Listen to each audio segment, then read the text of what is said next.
बिस्मिल्लाहिर्रहमानिर्रहीम अल्लाहुम्मा सल्लि व सल्लिम व बारिक अला सय्यिदिना मोहम्मद व अला आलि मोहम्मद। सबको बल्ला एक बार फिर मुबारक हो।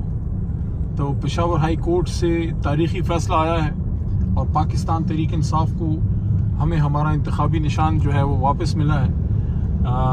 इंशाअल्लाह मैं पूरी उम्मीद हूँ कि जल्दी लीडर भी इंशाअल्लाह बाहर निकलेगा। इमरान खान साहब बाहर निकलेंगे और वो इस कैंपेन को ख़ुद लीड करेंगे। लेकिन बहुत बड़ी कामयाबी हमें मिली है और मोहतरम पेशावर हाई कोर्ट ने अपनी रवायात को बरकरार रखते हुए तारीखी फ़ैसला दिया है और मुश्किल हालात में मशअल राह बनी है मुल्क की तमाम अदालतों के लिए।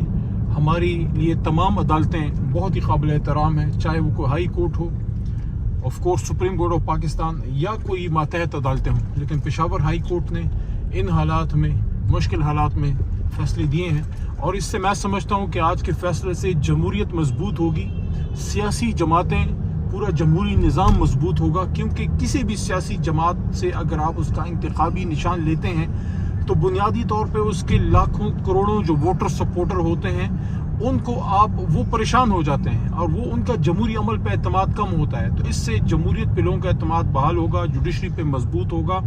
और मैं समझता हूँ कि ये अब 8 फरवरी को इलेक्शन कराने की राह में जो मसाइल थे, जो मुश्किलात थे, वो रास्ते अब इंशाल्लाह हमवार हुए हैं आज के फैसले से। और जो सुप्रीम कोर्ट के चीफ जस्टिस मोहतरम फ़ाइज़ ईसा साहब ने, काजी फ़ाइज़ ईसा साहब ने जो एक लैंडमार्क जजमेंट दी थी कि चाहे कुछ भी हो जाए लेकिन 8 फरवरी को इलेक्शन होगा, तो ये आज का फैसला उस फैसले को भी मजबूत करता है, उस फैसले के रास्ते को मज़ीद हमवार करता है। अब मैं तमाम सियासी जमातों को मैं ये समझता हूँ कि हम सबको अब इलेक्शन में उतरना चाहिए, इलेक्शन में जाना चाहिए। और इलेक्शन कमीशन ऑफ पाकिस्तान बावजूद इख्तिलाफ के, क्योंकि इस केस में हमारा उनसे एक मुकाबला था, एक ऐसी सूरत हाल थी जहाँ हमसे हमारा इंतखाबी निशान छीना जा रहा था, लेकिन फिर भी हमारा ही एक आईनी इदारा है। मैं समझता हूँ कि इलेक्शन कमीशन ऑफ पाकिस्तान को भी अब अपनी भरपूर तवज्जो इलेक्शन 8 फरवरी पे मुनाकिद रखनी चाहिए, मरकूज़ रखनी चाहिए। और जो आरओज़ हैं, जो पहले मरहले में हुआ वो तो सो हुआ जो हुआ, जो लोगों के कागजात नामजदगी के साथ हुआ, जो सेकेंडर प्रपोजर के साथ हुआ, जो मुश्किलात का हमें सामना करना पड़ा और जो बड़ी तादाद में हमारे कागजात नामजदगी, मेरे और हमारी बहुत सी लीडरशिप के, खान साहब के, सबके रिजेक्ट हुए।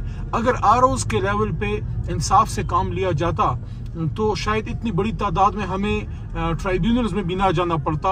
एक्स्ट्रा लोड पड़ा ट्राइब्यूनल्स पे, बुनियादी तौर पे जिनके कानूनी बुनियादों के बगैर जो फैसले हुए, उससे आरओज़ पे भी लोगों का एतमाद कम हुआ है कि वहाँ सबको ही सबके जो उन्हें कागजात नामजदगी रद्द किए हैं, तो उस पे आप लोगों पे भी लोगों का एतमाद कम हुआ है कि आप लोगों ने क्यों सबको इस तरह बेक जुम्बश कलम जो है वो फारिग किया। तो अब एक मौका है आज के फैसले के बाद कि सब लोग जो है अब फोकस करें और मुल्क की भी बेहतरी इसमें है, सबकी बेहतरी इसमें है, इदारों की भी इसमें बेहतरी है कि हम 8 फरवरी के इलेक्शन पे फोकस करें। और आज का जो तारीखी फैसला आया है इसका फ़ायदा सिर्फ तहरीक इंसाफ को नहीं है, अगर कोई इसको समझे, अगर कोई सियासी शऊर से काम ले, आज के फैसले का फ़ायदा तमाम सियासी जमातों को है।